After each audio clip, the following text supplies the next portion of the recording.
जो आज विरोध करेंगे उसको लंबे समय तक कीमत चुकानी पड़ेगी।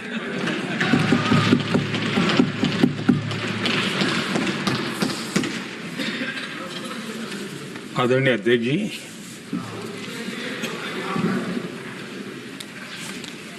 इस महत्वपूर्ण विधेयक पर आज सुबह से चर्चा प्रारंभ हुई है।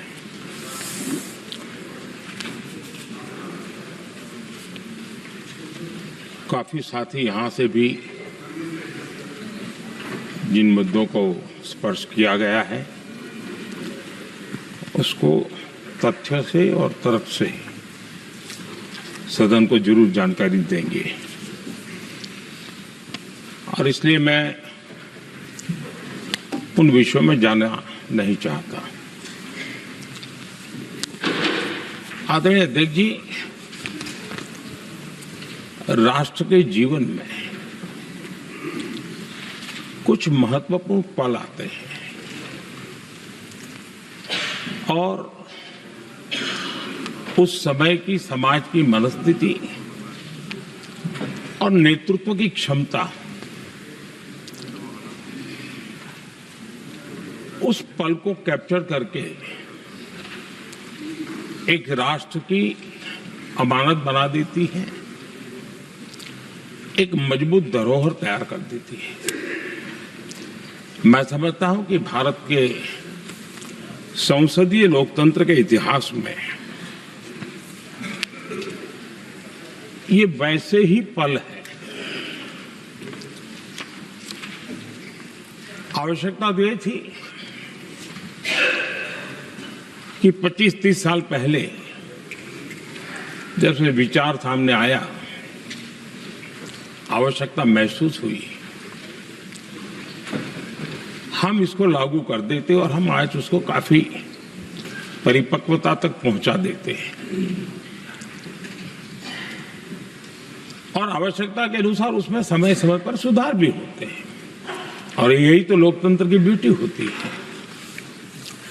हमारी मदर ऑफ डेमोक्रेसी है, हमारी हजारों साल की लोकतंत्र की एक विकास यात्रा रही है, और उस विकास यात्रा में एक नया आयाम जोड़ने का एक शुभ अवसर सदन के हम सभी साथियों को मिला है। और मैंने प्रारंभ में कहा है कि हम सब भाग्यवान हैं कि हमें ऐसे महत्वपूर्ण और देश की आधी आबादी को इस राष्ट्र निर्माण की नीति निर्धारण प्रक्रिया में हिस्सेदार बनाने का सौभाग्य मिल रहा है।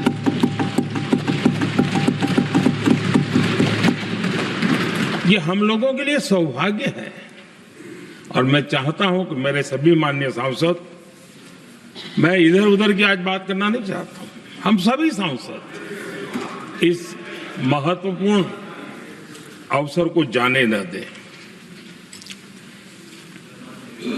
हम भारतीय सब मिल करके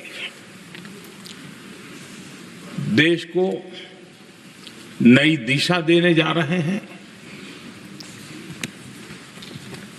हमारी शासन व्यवस्था को संवेदनशीलता से भरने का एक सार्थक प्रयास करने के लिए जा रहे हैं। और मुझे विश्वास है कि इस मंथन से जो अमृत निकलेगा वो देश की राजनीति की भी उसके रूप स्वरूप को तो तय करने ही करने वाला है, लेकिन ये देश की दिशा और दशा भी तय करने वाला है। इतने महत्वपूर्ण मोड़ पर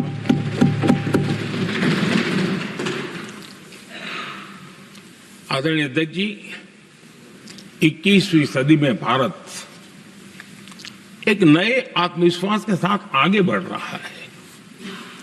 विश्व में भी आज भारत की स्वीकृति हम सब महसूस कर रहे हैं और ये हम सबके लिए गौरव का पल है। एक समय हमारे पास आया है और इस समय को हमने एक विकसित भारत के संकल्प के साथ जोड़ा है और मैं पक्का मानता हूं कि विकसित भारत का मतलब केवल उत्तम प्रकार के रेल, रास्ते, इंफ्रास्ट्रक्चर या कुछ आर्थिक प्रगति के आंकड़े सिर्फ इतने से ही विकसित भारत की सीमित कल्पना वाले हम लोग नहीं हैं। हम चाहते हैं कि विकसित भारत जिसके नीति निर्धारण में साच अर्थ में सबका साथ सबका विकास का मंत्र समाहित हो, देश की 50% जनसंख्या नीति निर्धारण का हिस्सा बने, ये समय की मांग है। हम पहले ही देरी कर चुके हैं, कारण कोई भी होंगे, जिम्मेवार कोई भी होंगे, लेकिन इस सच्चाई को हमें स्वीकार करना होगा कि जब हम अकेले मिलते हैं तब मानते हैं हाँ यार, लेकिन जब सामूहिक रूप से मिलते हैं, मुझे याद है कि जिस इसकी प्रक्रिया चली थी, सभी दलों से मिलना हुआ है, एक दल को छोड़ करके जिन जिन से मिलना हुआ है हर एक ने सैद्धांतिक विरोध नहीं किया है। बाद में जाकर के जो कुछ भी हुआ होगा, राजनीतिक दिशा पकड़ी जा रही है, लेकिन जो राजनीतिक दिशा में ही सोचते हैं, मैं उनको भी एडवाइज करना चाहूंगा, एक मित्र के रूप में एडवाइज करता हूं और सबको काम आएगी। हमारे देश में जब से विमेन रिजर्वेशन को लेकर के चर्चा हुई है और उसके बाद जब जब चुनाव आया है, हर चुनाव में महिलाओं को मिलने वाले इस अधिकार का जिसने विरोध किया है, जिसने विरोध किया है, देश की महिलाओं ने उन्हें माफ नहीं किया है। उनका हाल बुरे से बुरा किया है। लेकिन ये भी देखिए कि 24 के चुनाव में ऐसा नहीं हुआ। क्यों नहीं हुआ? ये इसलिए नहीं हुआ कि 24 में सबने सहमति इसको पारित किया, तो ये विषय ही नहीं रहा।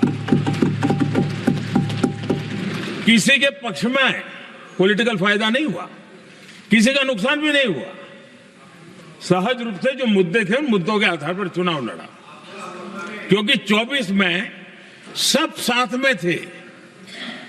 कुछ लोग यहां हैं, कुछ लोग नहीं है, लेकिन सब साथ में थे। आज भी मैं कहता हूं, अगर हम सब साथ में जाते हैं तो इतिहास गवाह है कि किसी एक के राजनीतिक पक्ष में नहीं जाएगा। ये देश के लोकतंत्र के पक्ष में जाएगा, देश के सामूहिक निर्णय शक्ति के पक्ष में जाएगा और हम सब उसके यश के हकदार होंगे। न ट्रेजरी बैंक उसका हकदार रहेगा, न मोदी उसका हकदार रहेगा, यहां बैठे हुए सब हकदार रहेंगे। और इसलिए जिन लोगों को इसमें राजनीति की बू आ रही है, मैं चाहूंगा कि वो खुद के परिणामों को पिछले 30 साल में देख ले। फायदा उनका भी इसी में रास्ता दिखा रहा हूं, इसी में फायदा है कि जो नुकसान हो रहा है उससे बच जाओगे। और इसलिए मैं समझता हूं कि इसको राजनीतिक रंग देने की जरूरत नहीं है।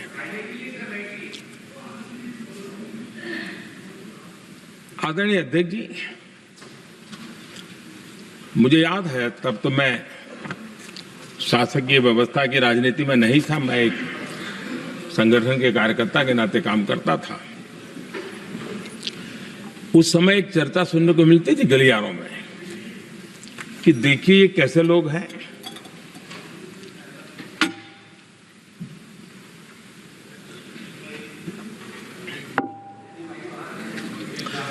पंचायतों में आरक्षण देना है तो बहुत आराम से दे देते हैं, लेकिन आप कह रहे हैं तो कह रहे हैं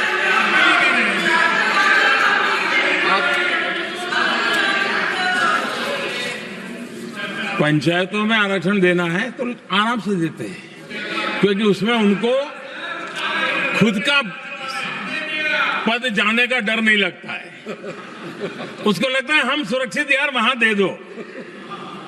ये उस समय गलियारों में बहुत चर्चा थी कि बोले कभी नहीं करेंगे यहां बैठे हुए। क्यों?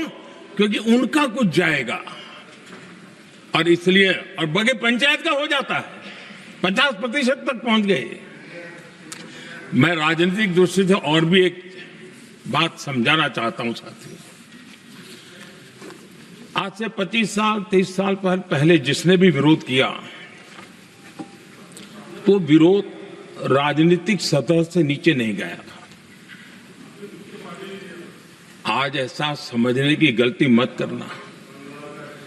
पिछले 25-30 साल में ग्रास रूट लेवल पे पंचायती चुनाव व्यवस्थाओं में जीत करके आई हुई बहनों में एक पॉलिटिकल कॉन्शियसनेस है। वे ओपिनियन मेकर हैं ग्रास रूट लेवल पे। 30 साल पहले वो शांत रहती थी, बोलती नहीं थी, समझती थी, बोलती नहीं थी। आज वो वोकल है, और इसलिए अब जो भी पक्ष विपक्ष होगा, वो जो लाखों बहनें कभी न कभी पंचायत में काम कर चुकी है, प्रतिनिधित्व कर चुकी है, जनता के सुख दुख की समस्याओं को गहराई से देखा है, वो आंदोलित है। वो कहती हैं कि झाड़ू कचरा वाले काम में तो हमें जोड़ देते हो, वो तो परिवार में भी पहले होता था, अब हमें निर्णय प्रक्रिया में जोड़ो। और निर्णय प्रक्रियाएं विधानसभा में और पार्लियामेंट में होती है।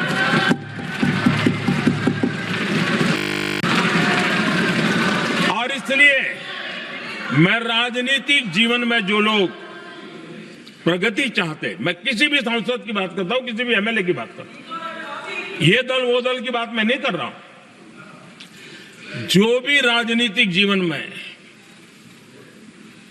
सफलतापूर्वक आगे बढ़ना चाहते हैं, उनको ये मान के चलना पड़ेगा कि पिछले 25-30 साल में लाखों बहनें ग्रास रूट लेवल पर लीडर बन चुकी हैं। अब उनके अंदर सिर्फ यहां 33% का नहीं, वहां भी वो आपके फैसलों को प्रभावित करने वाली है। और इसलिए जो आज विरोध करेंगे, उसको लंबे समय तक कीमत चुकानी पड़ेगी।